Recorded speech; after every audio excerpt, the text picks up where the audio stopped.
Kama kuna kipindi cha kumwona Mungu ni kipindi hiki. Hivi fikiria, una mkuu wa mkoa ananena kwa lugha.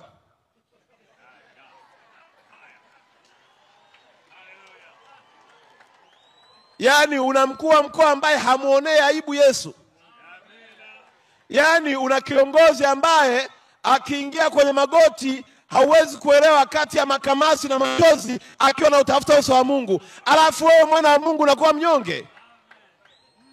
Kama mimi nanyenyekea pamoja na mabunduki yote yaliyoko kwangu yako chini yangu, pamoja na vyombo vyote vya ulinzi, lakini najua sitatoboa kama Yesu hata kwa upande wangu. Jana nilikuwa naongea na mtumishi wa Mungu mmoja anaitwa Pastor Debora. Ananiambia, nimekuja nyumbani kwako Dar es Salaam, nimeweka bendera ya Israeli na nimeweka bendera ya Tanzania. Nataka uende kuomba na hizo bendera zisishuke.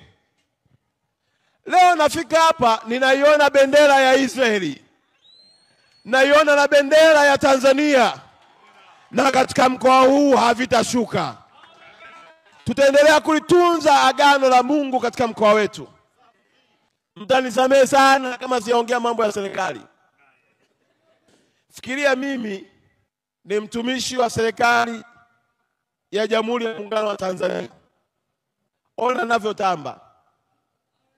Sasa hawa walioajiriwa na Mungu ninaonea wivu mkubwa, kwa sababu wanayemtumikia ndio Alfa na Omega. Kwake yeye kila goti litapigwa na kila ulimi utakiri.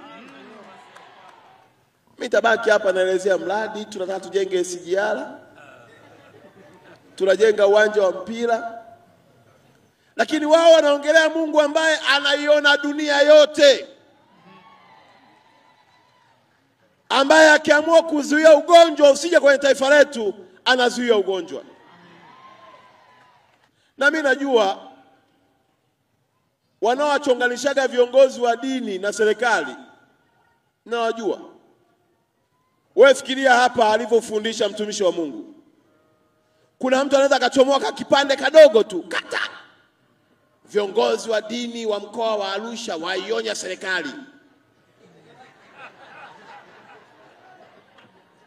Watu wanaanza, sasa huyu anasemaje haya? Hii imekuaje? Baba Shedraka, hubiri. Mimi nitawalinda viongozi wa dini wa mkoa wangu kwa kadiri ya nguvu niliyopewa na mamlaka ya Mungu, ili wafundishe kweli bila uoga. Lazima tuambiwe.